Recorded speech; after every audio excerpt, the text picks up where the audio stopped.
Hello the students, welcome back to organized knowledge channel. और आज की जो वीडियो है बच्चों, उसमें डिस्कस करेंगे वर्कशीट नंबर 21 फॉर क्लास 6 विषय विज्ञान है। और ये वर्कशीट आपके लिए 17 सितंबर 2021 के लिए शेड्यूल की गई है। आज की जो वर्कशीट है स्टूडेंट्स, उसमें हम पढ़ेंगे विद्युत एक सार, यानी जो आपने चैप्टर जो है पढ़ा है विद्युत, उसमें हमने कई वर्कशीट्स पढ़ी। तो आज की जो ये वर्कशीट है उसमें आपका यहाँ पर क्विक रिवीजन दिया गया है, ठीक है। यानी जितना भी आपने पढ़ा उसको कंप्लीट आपको इस वर्कशीट में रिवाइज करवाया जाएगा। वर्कशीट शुरू करने से पहले बेटा प्लीज़ चैनल को सब्सक्राइब कर लीजिए, बेल आइकन को प्रेस कर लो ताकि आपको आने वाली वीडियोस की नोटिफिकेशन वो समय से मिल जाए। देखिए क्या दिया गया है। विद्युत क्या है? किसी विद्युत तार या परिपथ में उपस्थित विद्युत चार्ज या करंट के बहाव को विद्युत कहते हैं। यानी कोई विद्युत तार है, परिपथ है, उसमें से जब विद्युत चार्ज या करंट बहता है तो उसको क्या कहते हैं बच्चों? उसको हम विद्युत कहते हैं। विद्युत परिपथ में कई अव्यय उपयोग होते हैं। तो जब हम परिपथ बनाते हैं उसमें कई अव्यय जो है उनका प्रयोग करते हैं और हर किसी का अपना एक चिन्ह होता है, जैसा कि नीचे चित्र में दर्शाया गया है। तो तार के लिए हम ऐसे लाइन लगाते हैं। स्विच ऑन की स्थिति जो होती है उसमें हम इस तरह से दिखाते हैं। बल्ब जो है उसको हम कैसे बनाएंगे? ऐसे जो है ये बल्ब बनता है। अगर ये जल रहा होता है तो इसको हम ऐसे कर दिखा देते हैं। उसके बाद सेल होता है, एक बड़ी लाइन, एक छोटी लाइन। बड़ी लाइन जो है वो धनात्मक सिरा होती है और जो छोटी लाइन है वो कैसा है? वो ऋणात्मक सिरा होता है। टर्मिनल जो होते हैं सेल के, दो टर्मिनल है ना, एक धनात्मक एक ऋणात्मक, तो उनको हम इस तरह से दिखाते हैं।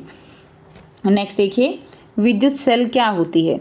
विद्युत सेल ऐसा यंत्र है जो रासायनिक ऊर्जा को, जो सेल होती है बच्चों उसके अंदर केमिकल रसायन भरा हुआ होता है और उसके अंदर की जो रासायनिक ऊर्जा है वो किस में बदलता है? विद्युत ऊर्जा में बदलता है।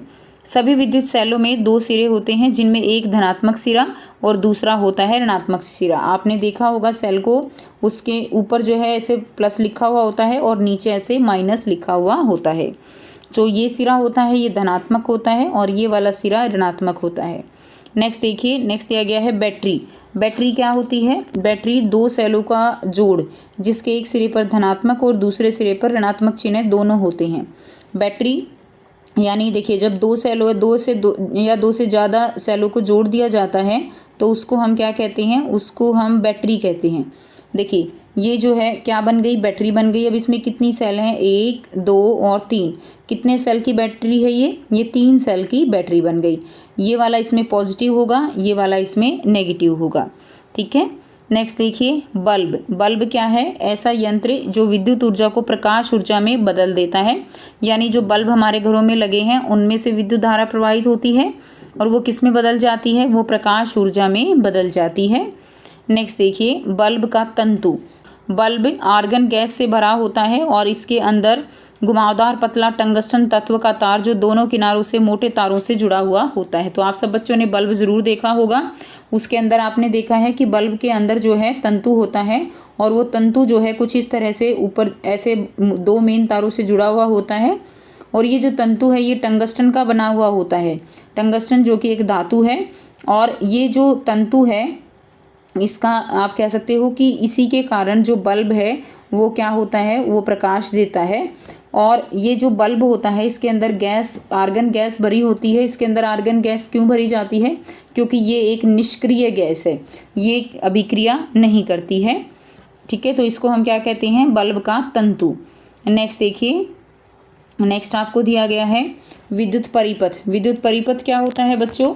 विद्युत धारा का अर्थ होता है विद्युत का प्रवाह और विद्युत धारा का तार में से प्रवाह सेल के धनात्मक सिरे से ऋणात्मक सिरे की ओर होता है। तो ये सेल है हमारे पास, ठीक है। इसका ये धनात्मक सिरा तो ये ऋणात्मक सिरा है। तो सेल के धनात्मक सिरे से ऋणात्मक सिरे की ओर जो है विद्युत धारा का प्रवाह होता है।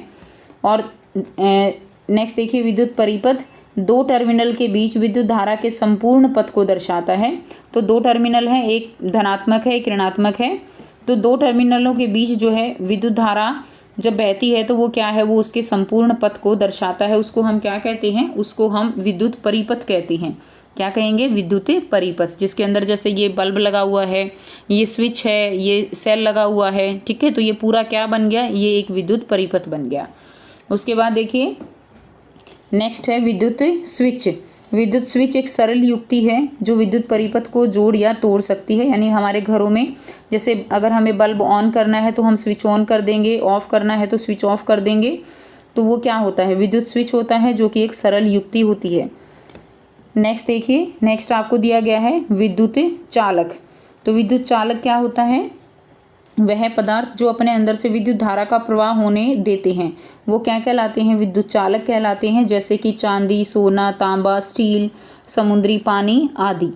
अब बात करते हैं विद्युत रोधी की। तो वह पदार्थ जो अपने अंदर से विद्युत धारा का प्रवाह नहीं होने देते, उनको विद्युत रोधी कहते हैं। जैसे रबड़ है, प्लास्टिक है, तेल, हीरा, सूखी लकड़ी, ये अपने अंदर से विद्युत धारा का प्रवाह नहीं होने देते, इसलिए इन्हें क्या कहा जाता है, इन्हें विद्युत रोधी कहा जाता है।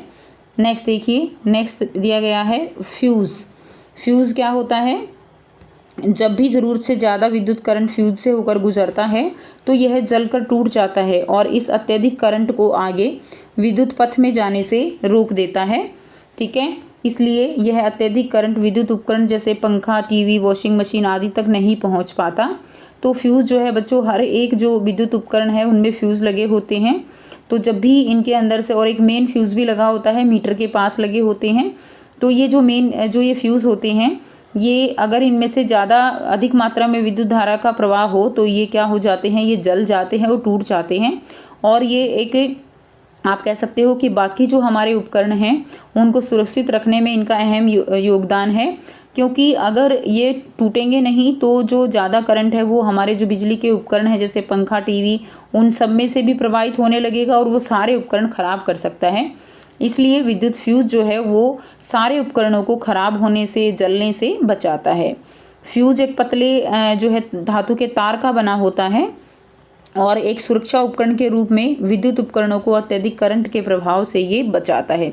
तो सारे ही जो हमारे उपकरण हैं, ठीक है, उनको जो है ये अत्यधिक करंट के प्रभाव से बचाता है। नेक्स्ट देखिए, नेक्स्ट दिया गया है संकेत। एक फ्यूज़ का, बल्ब का मतलब है बल्ब के तंतु का खंडित होना। ठीक है, तो यानी जब एक बल्ब फ्यूज़ हो जाता है तो जो है वो, उसका क्या मतलब है, उसका मतलब है कि जो बल्ब का तंतु है वो क्या हो गया है, टूट गया है, खराब हो गया है। बल्ब का तंतु खंडित होने के कारण, यानी बल्ब का तंतु जो खंडित का मतलब टूट जाना, तो टूटने के कारण विद्युत सेल के टर्मिनलों के बीच विद्युत धारा का परिपथ वो टूट जाता है। इसलिए फ्यूज़ बल्ब के तंतु से विद्युत धारा प्रवाहित न होने के कारण यह दीप्तिमान नहीं होता। यानी बच्चों, सब बच्चों को पता है घर में बल्ब फ्यूज़ होने का मतलब क्या है, कि उसके अंदर का तंतु टूट जाता है। आपने फ्यूज़ बल्ब ज़रूर देखा होगा।